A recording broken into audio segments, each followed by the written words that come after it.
Hello everyone, welcome to my YouTube channel Learn this with Mahesh. Today we'll see the difference between vCPU and cores, the concept which is used in every cloud, and we just wanted to demystify this concept. And to demystify this, I'm going to use two processors in GCP, the Intel processors and the AMD processors. Let's get started.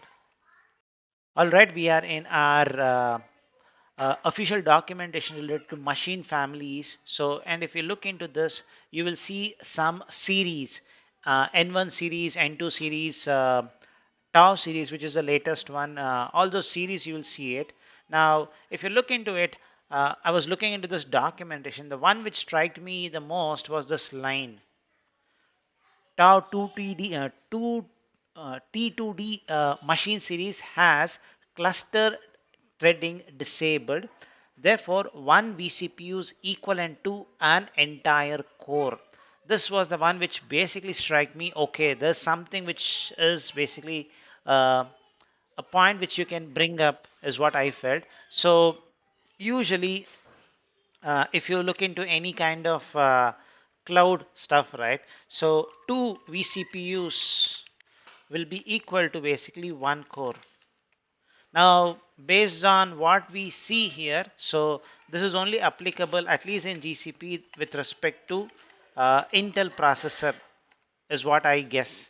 And looking at this one, so one vCPU is equal to one core in AMD.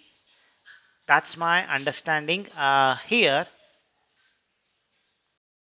So that's what I feel basically. So by looking at this, so by default, Intel processors will have hyper-threading turned on. But in basically the T2 series, you don't have it, is my understanding. Let's understand this by doing a small demonstration. So I'm going to go to create a virtual machine with all the default setting. The only change which I'm going to do is basically with the the series. So I'm going to call this as Intel, and I'll use N2 series.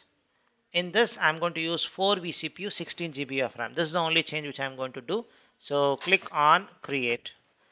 The next one which we are going to do is we'll create one more virtual machine, but this is going to be using T2 series. So because T2 series is AMD processor third generation, so let me just do this AMD.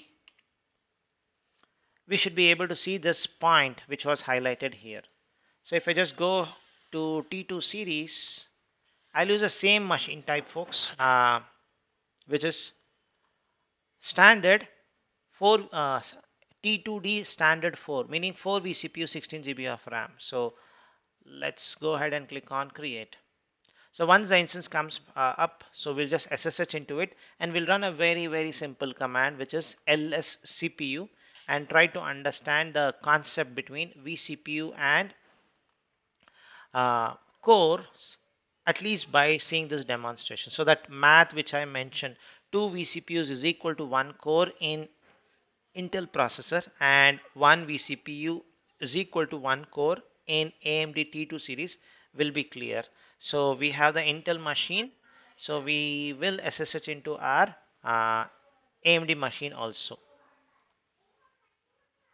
All right, I have the screens back to back. So I'm going to run lscpu, and similarly in the AMD machine lscpu is the command which I'm going to hit. Now if I scroll this up, now you can see both are going to have 4 vCPUs. Perfect. The next thing which we need to see is basically the sockets. Cores per socket. So if you look into it, it's 2. But the same point, if we look into here, cores per socket is 4.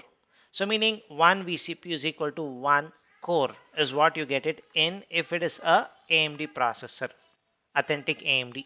If it's going to be Intel, basically it is always going to be 2 vCPUs is equal to one core. So meaning if you have 4 vCPUs, it's going to be half of the core, so which is 2.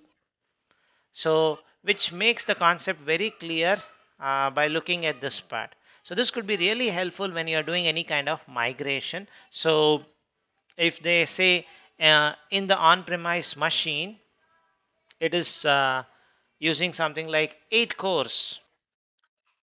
So in the on-premise, if it is 8 cores,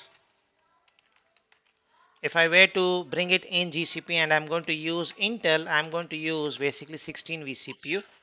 This is for Intel processors. If it is basically AMD processor, it is going to be 8 vCPU only as per this what we saw. So that's a small information which I wanted to share today, folks. Do let me know your thoughts on the vCPU and core concepts, which is a regular or very frequently asked question whenever people think about a compute option. Do let me know your thoughts. Happy to comment and happy to have more conversation in our chat section. Thank you for watching.